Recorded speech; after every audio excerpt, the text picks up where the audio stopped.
It was April 1st, 1983, and I found myself sitting in the front row of the balcony of this old theater that had been converted into a church. And it was there that I saw the strangest and yet most compelling story I had ever imagined. It was also the first time I had ever been in a church building. You see, when I was growing up, my family had its own set of Sunday morning rituals. My dad played golf, and my sister and I watched TV while eating my mom's French toast triangles. Decades before French toast sticks became the heart-stopping favorite on the Burger King menu, my mom had perfected the technique of frying batter-dipped Wonder Bread in the Fry Daddy. Well, in the winter, my sister and I had to eat quickly so we could make it to our bowling league on time. And this combination of TV, bowling, and deep-fried bread made Sunday mornings the second best day of the week. Second, because nothing could outdo Saturday mornings with their promise of AWA professional wrestling. You see, most kids in Minnesota, they knew about professional wrestling on TV, but for the blessed few of us who lived in Golden Valley, just 2 miles from the Channel 9 studios, Saturday mornings meant hopping on our Huffy Thunder Road so that we could go and see Vern Gagne, Hulk Hogan, the Crusher, and the High Flyers in action and within spitting distance. Well, between the ringside seats and my mom's French toast triangles, my weekends were plenty full without ever going to church. And I had no idea that other people spent their weekend mornings dressed in their best clothes, sitting still, and eating tiny pieces of unleavened bread. And it wasn't just that I chose not to go to church. I came from a family of intentional non-church goers. There was a church on every corner that we didn't go to on purpose. Well, even though I had no Christian framework, I did have thoughts about and even faith in God. Now, I'm not sure where this awareness of God came from, but it ran deep. I didn't know the story of God, and yet I had a gut-level understanding that God was active and involved in the world and wanted people to join in that activity. Well, I remember watching the movie Billy Jack as a 12-year-old and thinking, now that's probably what God is into.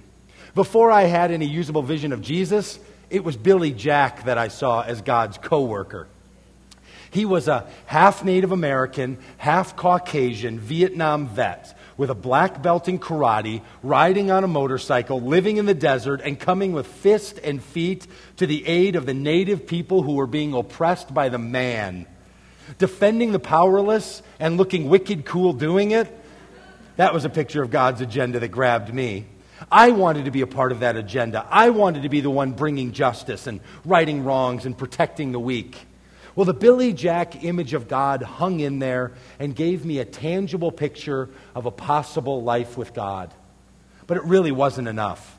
I knew that something wasn't quite right. There was this disconnect between who I was and who I wanted to be. But I couldn't figure out what it was or what to do about it. And I sometimes wondered if it wouldn't have been better to not think about God at all than to know of God and feel so out of sync with God. I was lost. There was something out there, something I knew I wanted to find, but I couldn't name it, let alone make my way toward it. Well, Steve and I, we were best friends growing up, and he was equally unversed in all things Christian. We lived in the Village Terrace apartments, and we shared the kind of unsupervised, we-run-the-show childhood that seems to be the birthright of us apartment complex kids. But Steve, he had a really hard go of it. His mom left his family when he was 5, and his dad was hooked into all sorts of addictions. And when he was 13, Steve was forcibly removed from his dad's care and placed in a foster home. So 2 years later, when Steve moved back in with his dad, it was clear to all of us at the village that he had been born again. For now, Steve started carrying with him a big Bible everywhere that he went, and he was now talking constantly about Jesus. And all of Steve's new Jesus talk didn't make any sense to me. My understanding of Jesus pretty much started and stopped with John Lennon singing, "Christ, you know it ain't easy. The way things are going, they're going to crucify me." Or this little ditty that my mom would sing. that went, "Drop kick me Jesus through the goalposts of life, end over end, neither to the left nor the right." But even I could tell that Steve, who had been the craziest kid I had ever known, had changed. Instead of being up for whatever destructive plan the rest of us apartment complex kids came up with, Steve was the guy hanging out his second floor window, yelling at all the rest of us to stop all the sinning. So when Steve asked me if I wanted to go with him to something called the Passion Play, well, I thought the old Steve had returned.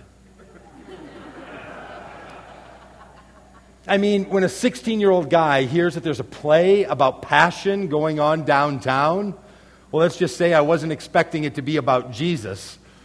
But I agreed to go, and on Friday night, April 1st, 1983, we hopped in my car and headed downtown.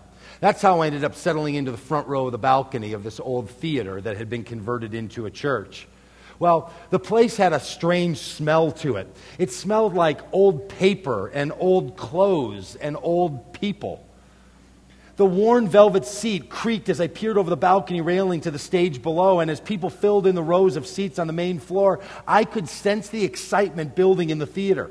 It all felt so foreign to me. I had no idea what it was all about, and yet I couldn't wait to see what might happen. Well, the lights went down, and the play started. As I watched the scenes from Jesus' life, I had this kind of deja vu moment. I knew this story. The events themselves, they were all brand new to me. I'd never heard of a one of them. But they did carry a strange familiarity with them, like the kindness of Jesus and the loneliness of seeming abandonment and God standing with the weak. Like everyone else, I knew pain. I had been both the violated, lonely victim and the oppressing, bullying offender. But in the Jesus story, I saw God as the source of redemption for both the victim and the victimizer. God was about wholeness and healing and renewal for the petty tax collector and for the spent prostitute and for the lonely teenager. I watched Jesus now as the one taking on the corrupt leaders. I saw him defending the poor and the broken. I saw him speak for those who had no voice.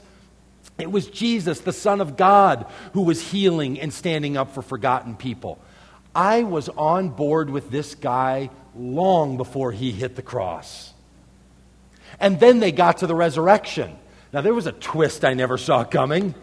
I had no idea that something could trump the unbelievable and startling "Father, forgive them" line that Jesus screamed from the cross. But then Jesus came back, and something inside me burst open with hope. This is what I had longed for. This is what I had needed to be true. There was a God alongside the tortured and beaten Jesus. There was God on the side of people, bringing about goodness in the midst of horror, betrayal, and struggle.